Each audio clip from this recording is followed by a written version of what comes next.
Much of the War of 1812 was fought in Canada and the Great Lakes region of the United States. Why were the two sides fighting for this area?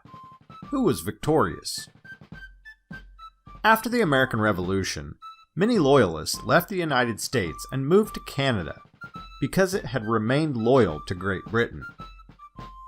However, many non-Loyalist Americans had chosen to immigrate to Canada as well.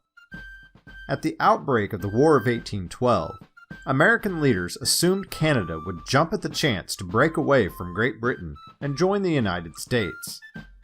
In fact, Thomas Jefferson was so sure of this, he claimed that it was just a matter of marching. Americans arrived in Canada in July of 1812, under the command of General William Hull. Hull issued a decree that all British subjects should surrender or face the horrors and calamities of war. He also threatened to kill anyone discovered fighting alongside the natives. This proclamation only helped to strengthen Canadian loyalty to Great Britain. As a show of strength, the British attacked Fort Detroit. A British force led by General Isaac Brock, along with Native American allies under Tecumseh, laid siege to and subsequently captured the fort. General Hull and his men surrendered Fort Detroit out of fear of being slaughtered at the hands of Tecumseh's forces. Around the same time, Fort Dearborn, present-day Chicago, was lost as well. Hull had sent an order to Captain Nathan Heald declaring that Fort Dearborn should be evacuated because he believed it could no longer be supplied. He ordered that all arms and ammunition be destroyed and any remaining goods be given to friendly Native Americans. As the Americans were departing, they were ambushed by a band of Potawatomi.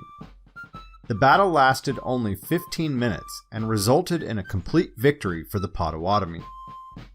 52 Americans were killed, including 2 women and 12 children.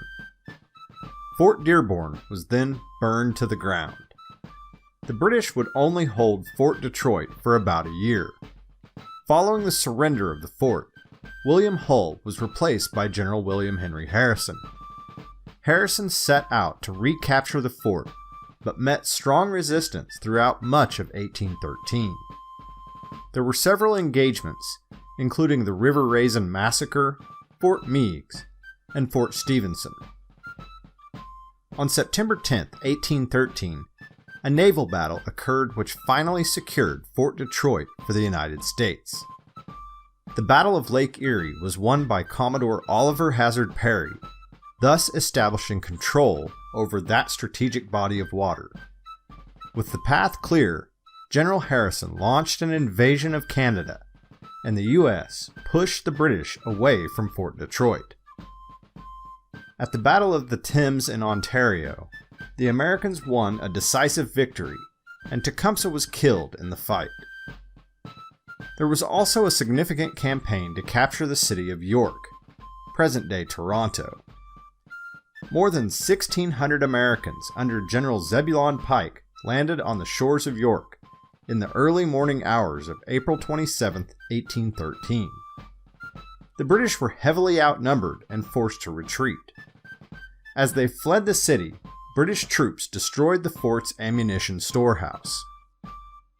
The resulting explosion caused the deaths of 38 Americans, including General Pike, who was crushed by falling stones and other debris. American troops plundered the city, looted homes, and set fire to numerous buildings. Ultimately, the war in Canada and the Great Lakes region did not have the impact American leaders believed it would. While Americans captured York and reclaimed Fort Detroit, Canada remained faithful to Great Britain, and the people fought stoutly to defend their homes. In fact, the behavior of Americans at York likely stiffened Canadian resolve.